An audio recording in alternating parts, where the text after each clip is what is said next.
I sure am ready to get back to a normal work week, normal schedule or whatever. This holiday season and traveling and all this stuff has just been, it's always chaos during the holidays, but I guess that's for everybody and not just myself. So let's get back to a little bit of normality. Well, Jason Roush sent me some stickers. Enclosed is one of my new stickers. They didn't come out quite like I wanted, but oh well. Also, I added a few from work. And this one is Jason's sticker. It's just a hand plane. It says Roush Woodworks. Pretty cool. And Jason's one of those really intelligent people with high IQs because he works for NASA. And he sent me, of course, a NASA sticker, a NASA Wallops Flight Facility, GSFC, I hope I'm saying that right, Wallops, and a medium class space lift for the 21st century Antares, I think I'm saying that right, sticker. So yeah, that's pretty cool. Let's put them up there real quick.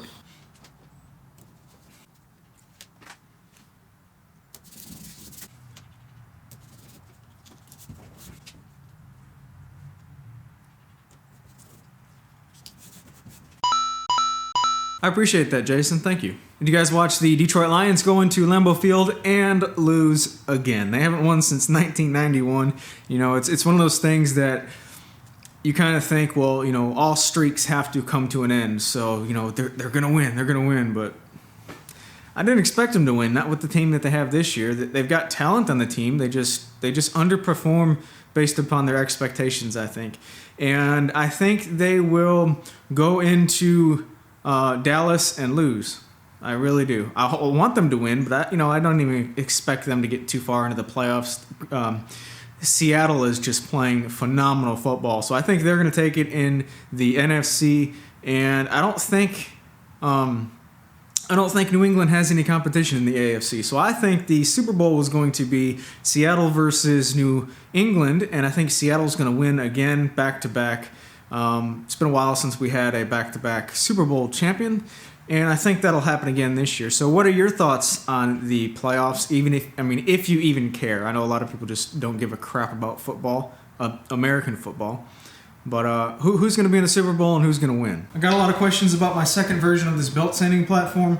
I made it because my other one fell apart, and this one is a little bit more compact. It's lighter, and I can just set it where I need it, which I really like.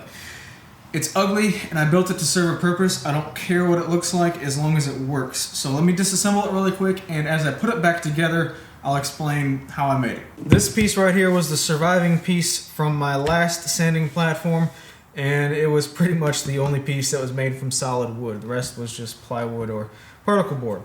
But it is directly screwed to the belt sander itself. So that gives me a nice mounting point, sacrificial mounting point that I can just screw whatever to. I want it to be in this orientation, but the handle is not flat at all, so I need to secure it some way. And if I rest it on just the handle by itself, this wasn't tall enough to go to the ground, so the easiest thing was to just hold on to this side. It's got an irregular angled piece right here, angled shape where the belt is. So I made a couple little blocks that will hold that in place so that the height is with the handle just barely touching this platform surface.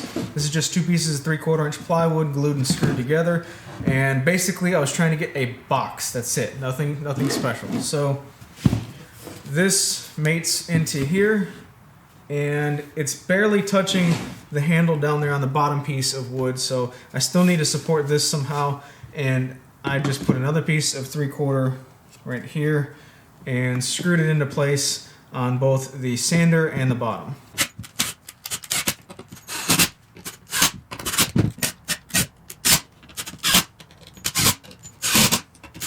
Alright, so at this point the sander is physically mounted on this side and loose mounted on this side with these little glued in guide blocks. And there's still just a little bit of flex from the sides this way, nothing major, but to stop that and also finish off the box, I just used a scrap piece of plywood in the front.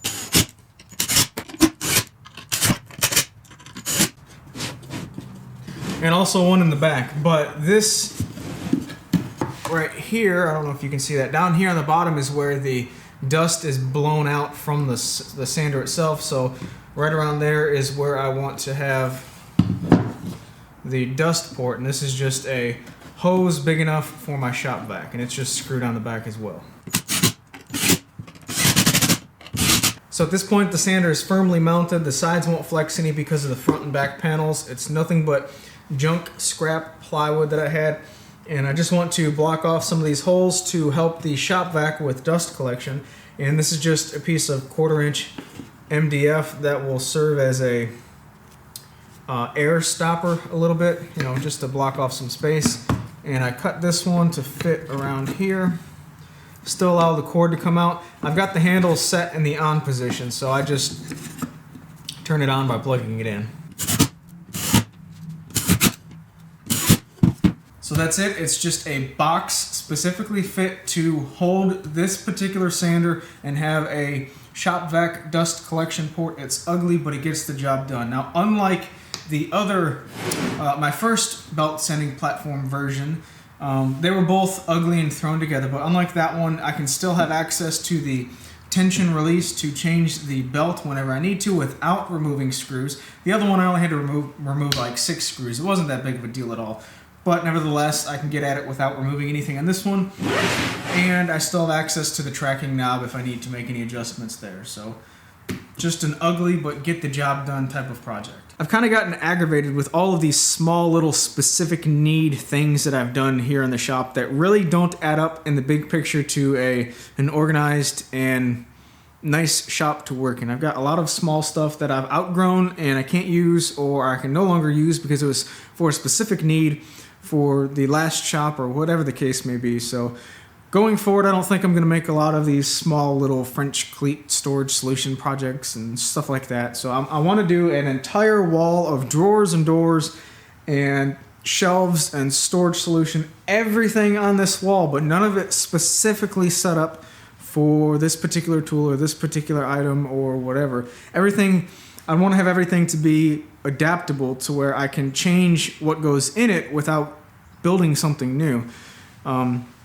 So I think I've got a design worked out over the past 2 nights of not being able to sleep in bed. You guys do that? You just lay in bed and think about woodworking projects like, I think that's when I get the best design ideas. I just lay there and think, I could just do this and I could just do that. And so anyway, I'm going to take those thoughts and try and work out some type of design, and I guess I'll talk a little bit more about that next week once I get something a little bit more finalized. Anyway, it's the end of the year, and I know a lot of you out there are going to be partying and consuming a lot of alcohol and other mind and body altering substances. So if you do decide to drink and partake in anything else, please don't be an asshole and drive. Hire somebody else to get you home. Be safe, folks, and I'll see you in a couple of days.